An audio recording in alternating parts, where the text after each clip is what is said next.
This might just be the most technologically advanced bike in the world right now, which begs a lot of questions. Where is the clutch lever? Why do these body panels move? Are these speakers better than my AirPods? So I get to spend the next 127 hours or 5-ish days with the new BMW R1300 RT to uncover all of its quirks and features.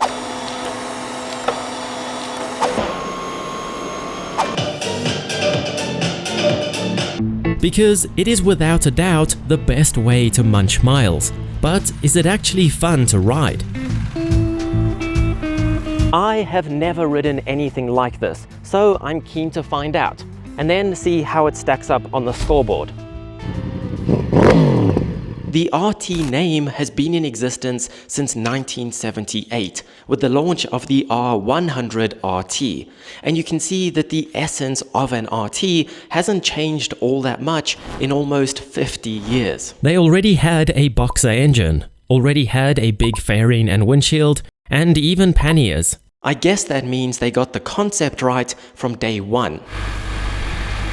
Obviously, it uses the R1300 platform, so it uses the same new 1300cc engine with shift cam and the same new frame as a GS, for example. Which means this is a huge overhaul for the RT, but everything else about it is intended for touring, from the top tier wind protection to more luggage than you'd get in economy class and a seat comfier than your couch. And it starts at about $22,500 if you don't spec any options. Here is a little backstory. I actually arrived here this morning expecting to collect an S1000R, a Manic naked bike, but they'd sold it, so I'm leaving here with an RT instead. I've never ridden a big tourer like this before, so I'm really excited. I've also never ridden an automatic bike before, and this one is missing a clutch. A bike this big, this purposeful, and this filled with technology obviously has its fair share of quirks and features. So let's go over all the immediate quirks I noticed on my ride home from BMW Motorrad Boksburg in South Africa. Your one-stop shop if you're local and looking for a new bike, used bike, a workshop, or even just some apparel or accessories. It is really heavy to pick up off the kickstand. The first time I tried, I failed. These body panels here that move up and down are actually wind deflectors, and they're designed to keep more wind off of your knees and legs at highway speeds. And believe it or not, they do actually work, and they're pretty easy to move up and down while riding. These two black sections on the grab rail are rubberized, and they're actually heated grips for your passenger. There's a switch hidden under here with two settings to turn them on and off. The horn has to be straight off an X5 or something like that, it's so loud. Crazy. There is a compartment here designed for your phone that is pretty quirky. For starters, when the steering is at full lock, you can't actually open it. Then when you do open it, it sounds like it's going to break or snap off. Like that. And then lastly, it's actually got a fan to cool it down. It's vented to keep your phone cool, so every time you turn the ignition on, you can hear the fan whirring. The mirrors really amuse me because they fold in ever so slightly. Like, oh, thank God, now it's skinny. I'm just kidding. I think it's so that if you bump them on something, there's a bit of give to them so they don't break as easily, but who knows. When you go to put this bike on the center stand, as you start to lower it, you'll see that the back end of the bike actually starts to raise. I think it's supposed to help you put it on the center stand because after all, it is a behemoth. And then when you let go, it drops back down again. And finally, there's that missing clutch lever, but it does still have a gear lever. Well, more accurately, it's just a gear button because this bike has BMW's ASA or automatic shift assist. So basically, it can be an automatic or a manual gearbox just without a clutch. So, to turn the ignition on, you now press this button and it comes alive. But as you can see, it's now in park, which means we can't roll it around. But if you do want to roll it around, all you have to do is pull the front brake lever and hold this little button down until it engages neutral. And now we're free to roll it around. From here, it's basically like an automatic car. You have to hold the brake to start it up. And again, while holding the brake, you can just clunk it down into first gear, just like you normally would, and even without a clutch, it won't stall. And even if you let go of the front brake, except we got hill hold on, even if you let go of the front brake, it doesn't creep forward like a car does. You actually have to give it some throttle to get that.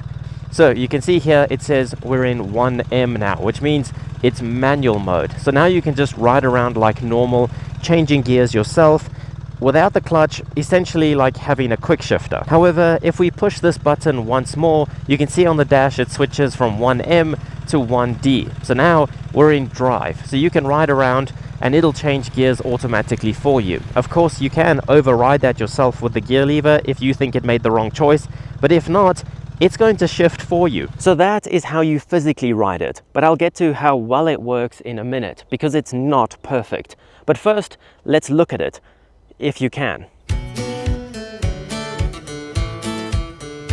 I've gotten a lot of rude remarks about how this bike looks from friends, family and Instagram followers. From certain angles, it kind of looks like a giant scooter, and although I like this color, it can also swing from elegant to questionable depending on the lighting and angle. But even the panniers are color matched. But ultimately, this bike is the perfect example of function over form. I really like the running lights.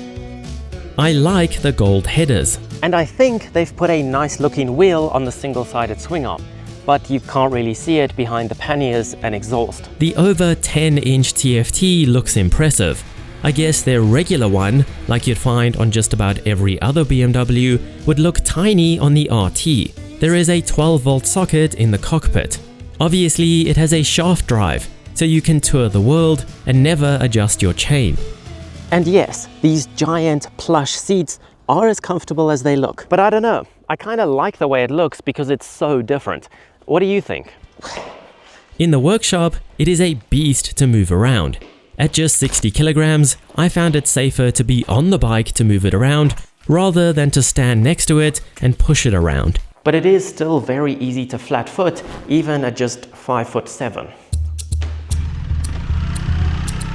Out on the road, it is one hell of an experience to say the least. At walking speeds, its 281 kilograms are very apparent, but thanks to its low center of gravity with that boxer engine, the weight falls away very quickly when you get moving. Now, you hear people say that about big bikes all the time, and I am always skeptical, but on the RT, it really does feel that way. It's honestly one of the easiest bikes I've ever ridden. It's no slouch getting off the line with 110 foot-pounds of torque and 143 horsepower. And the only thing holding it back from being a very practical daily rider is its weight when maneuvering it at slow speeds and its width while lane splitting. Especially since I have never ridden with panniers and I was terrified to knock them on something, since you can easily forget about them while riding. It's one of those bikes that you often look down and realize that you're going faster than you thought you were. I think it's deceiving because of its size and the amazing wind protection. So you don't get those regular cues that you're used to that tell you what speed you're doing. And even as a sport bike fanatic, I will be the first to admit that you could easily embarrass sport bike riders through the twisties because it's so plush and easy to ride. It has the famous telelever front suspension, basically a combination of regular forks and a shock absorber connected with a linkage, but you can't really see any of that. People either love or hate the telelever design, and personally, I'm not a fan, but I do appreciate how it works and what it's supposed to achieve. It is very plush, but it does feel a bit disconnected from the front wheel. Ironically, that makes it less scary to go through turns quickly. I think it stops me from overthinking about what the front tire is doing. And the rear allegedly has a shock, but you can't even see it like this. But it is very clever because one of the options you can get enables the bike to change the geometry of the bike through suspension by raising or lowering. So if you want it more comfortable in road mode versus being able to handle sharper in dynamic mode. It has 4-piston BMW calipers on each side of the front wheel, which look very elegant. And they offer a ton of stopping power, but this is a very heavy bike to bring to a halt. The whole bike sort of dives forward under heavy braking, which makes it quite the experience. The rear has a decent-sized twin-piston caliper, which is necessary to help out with the heavy lifting. I also got to try out adaptive cruise control for the first time, and it works really well when it doesn't try to kill you. If there is a car in front of you going slower than your cruise control is set to, the bike will automatically slow down and match the speed of that car. It really does work smoothly and makes long stints on boring roads much less stressful. But there was one instance where it just braked hard for no reason. I have no idea what it sensed, and unfortunately I wasn't recording, but it was very strange. The same sensors mean it has collision warning, where it will brake for you if it senses something in the way. It seems like a pointless gimmick in my opinion, and I've heard mixed opinions about it. Despite the mirrors being so far away and so low down compared to a regular bike, they offer very good visibility, and having blind spot detection in them makes your spatial awareness even better. The windshield can be raised and lowered electronically as well.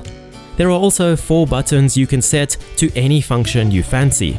So at first, having all of those features at my disposal felt really overwhelming. I honestly thought it might be dangerous trying to find how to adjust what setting you want to play with next.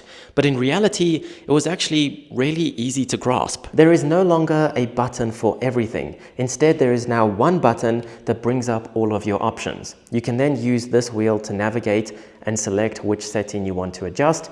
And then there are these arrow buttons to increase or decrease your setting.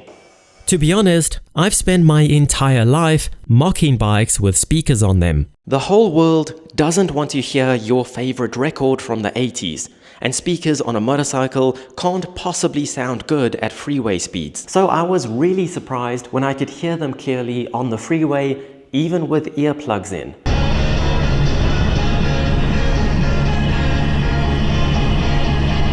Although my wife did say that they weren't very clear from the passenger seat.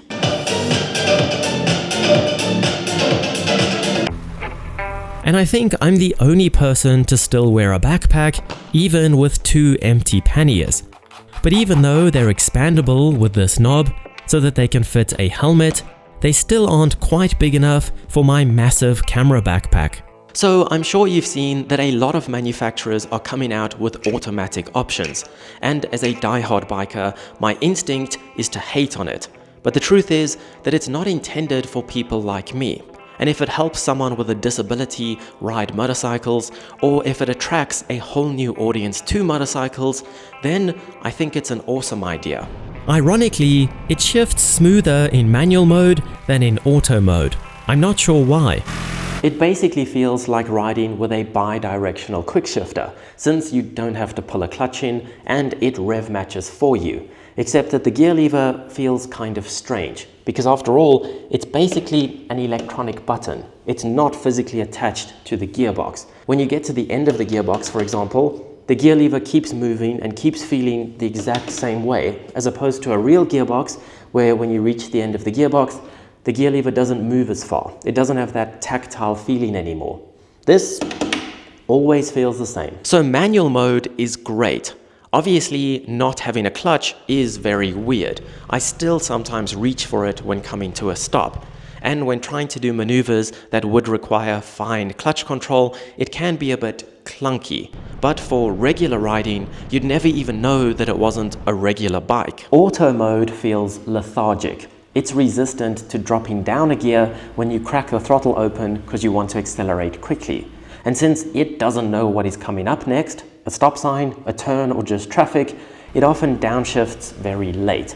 And when you stop at a stop sign, it prefers to pull off in second gear, which to me sounds like it's laboring the engine. But I am just nitpicking now. Obviously, it will never behave the same way as a physical rider, but it is very rideable, safe, and enjoyable. I think it's something that every biker should test out whether you want it or not. And ultimately, it is a great first attempt. But I'll keep my clutch lever. And since this is one of the friendliest bikes towards passengers, my wife was eager to join me on my longer ride. And here is her experienced feedback. It's difficult to get on and off with these giant panniers, but once you're on, it's almost too comfortable. She couldn't stop yawning apparently, which I think is a good sign.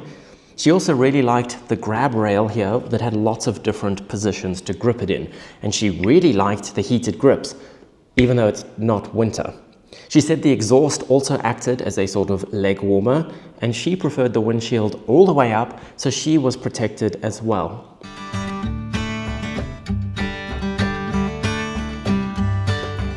Ultimately, the RT is the perfect mile muncher. It's far easier to ride and more competent in all conditions than its appearance suggests, and it has infinite features that actually do make your life easier. But despite it even being quick through the turns, I wouldn't say it was as fun as a traditional bike. And every time we came across another biker, I didn't feel like one of the boys. They all look at you like you're just some old guy with a mustache who couldn't afford a Winnebago. And yet, I'm really glad a bike like this exists, and it should be on every biker's bucket list to try out. Nevertheless, 127 hours later, and the RT is back with BMW Motorrad Boxburg. So now we need to give it a score out of 60 to see where the first Tourer fits on the scoreboard. And yes, we need a new scoreboard. Styling. There is a lot of this bike to love, and although I really like the running lights, it often just looks like one big blob. 5 out of 10. Practicality. It is incredibly practical with its panniers, wind protection, comfort and technology, but it is held back a bit by its width for lane splitting and its weight for maneuverability. 7 out of 10. Fun. As a one-time ride, it's a really fun experience, but it's not my idea of a fun bike to ride every day. 5 out of 10. Price. Nobody buys these bikes because they're cheap. You can go touring for a lot less money. Then again, you get a lot of bike for your money. 5 out of 10. Speed. Faster than it looks, and probably the fastest way to cross a country on a motorcycle. 6 out of 10. Sound. You can't even hear it, but that is the point. 3 out of 10.